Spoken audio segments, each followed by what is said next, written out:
Au nom du Père, du Fils et du Saint-Esprit. Amen. Aujourd'hui, c'est la fête des Pères. Alors il convient pour nous d'honorer notre Père qui est aux cieux, mais aussi notre Père qui nous a permis de vivre, qui nous a éduqués, ou qui a été ou plus ou moins présent dans notre vie et qui a été à l'origine de ce que nous sommes. Bien. Mais je propose aussi de prier et d'honorer notre bon Saint Joseph.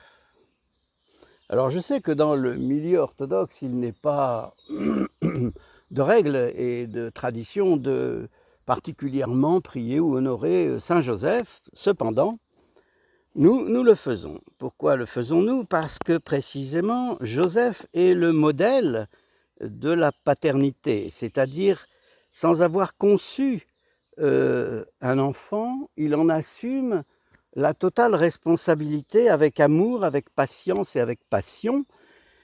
Il protège son épouse, il enseigne à son fils bien des choses, entre autres un métier, et puis les fondements de la foi qui est la sienne. Bref, il construit ce petit pour qu'il devienne un adolescent responsable et un homme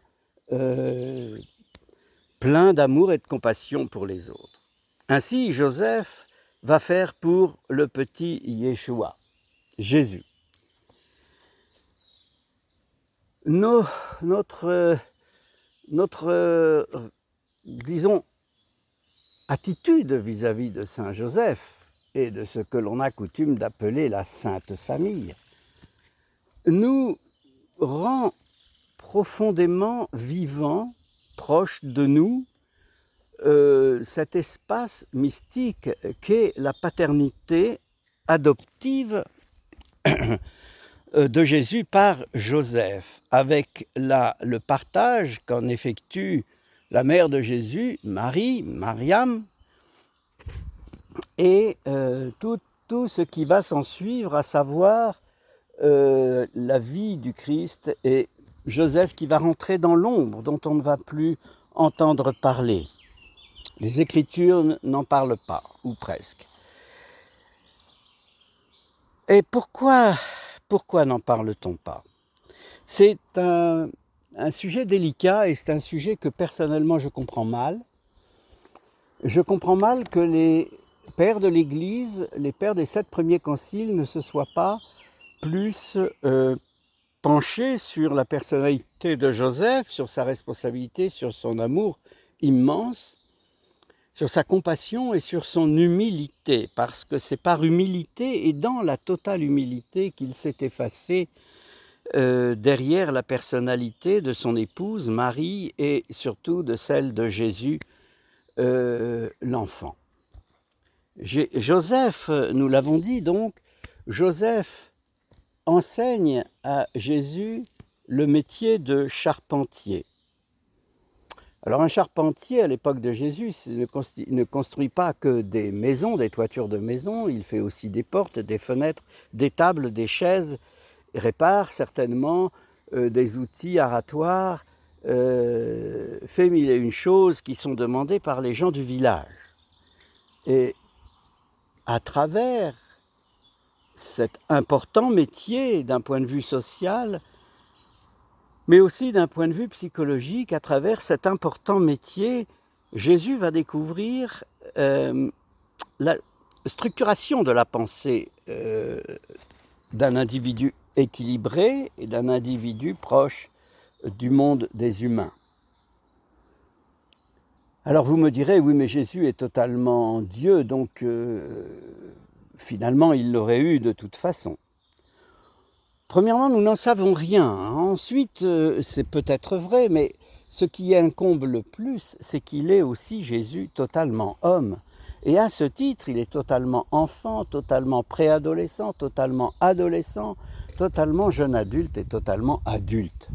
Et c'est à travers cette progression qui est celle de tous les êtres humains qu'un modèle nous est proposé. Parce que si Jésus est dit que pour atteindre le Père, il faut passer par lui, il nous montre aussi par sa vie et par sa naissance et par le lieu où il a été éduqué, où il a vécu, où il s'est développé, il nous montre que finalement le modèle est unique.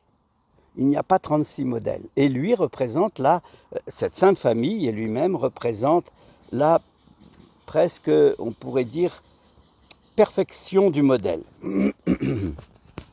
Ainsi, aujourd'hui, en cette fête des pères, nous pensons à nos parents, à nos pères géniteurs, à nos pères qui nous ont éduqués, à nos pères qui, pour certains, n'ont pas été présents, n'ont pas rempli parfaitement leur rôle de père.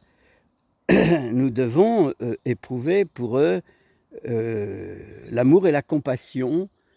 Nous devons être dans le repentir lorsque nous avons mal pensé de notre Père, et nous devons être dans l'amour et le respect, même si le Père n'a pas été celui qu'on aurait voulu avoir. Mais c'est ainsi. Et la vie, nous ne pouvons pas revenir dessus. Donc, pas plus que Jésus va revenir sur son passé.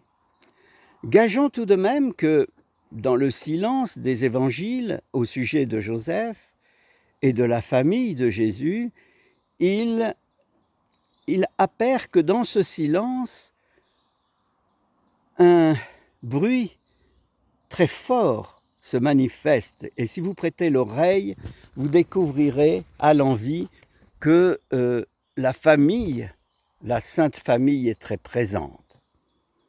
Elle est très présente à travers Jésus lui-même, à travers ses propos et à travers Marie, sa mère.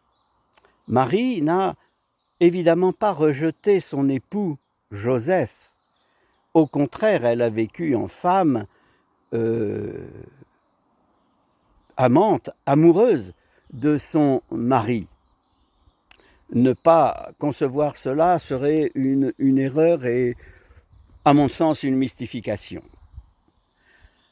Ensuite, pourquoi n'en parle-t-on pas beaucoup? Aussi parce que Joseph, selon la tradition, était âgé. Autrement dit, lorsque Marie avait une 50aine d'années, Jésus une 30aine d'années, Joseph n'était plus là, il était né au ciel. C'est très probable. Car si Joseph avait 70 ou 80 ans lorsque Jésus est né, imaginez-vous qu'à l'époque, on ne vivait pas jusqu'à 100 ans, c'était plutôt rare. Donc Joseph est entré dans le silence. Et c'est notre devoir, en quelque sorte, de meubler ce silence de la présence de Saint Joseph. Saint Joseph, le patron, en quelque sorte, des papas, des pères, et celui que nous regardons avec tendresse et qui est le symbole de l'humilité que nous devons, nous, chrétiens, pères, c'est-à-dire ceux qui ont des enfants, et pères aussi ceux qui ont des enfants spirituels, des brebis à paître, donc les prêtres. Joseph intervient dans notre vie de prêtre de façon importante. Il est un gardien, il est un garant aussi de notre bon équilibre spirituel et social afin d'offrir à tous le meilleur chemin d'amour, de compassion et d'ouverture et de protection au nom du Père, du Fils et du Saint-Esprit.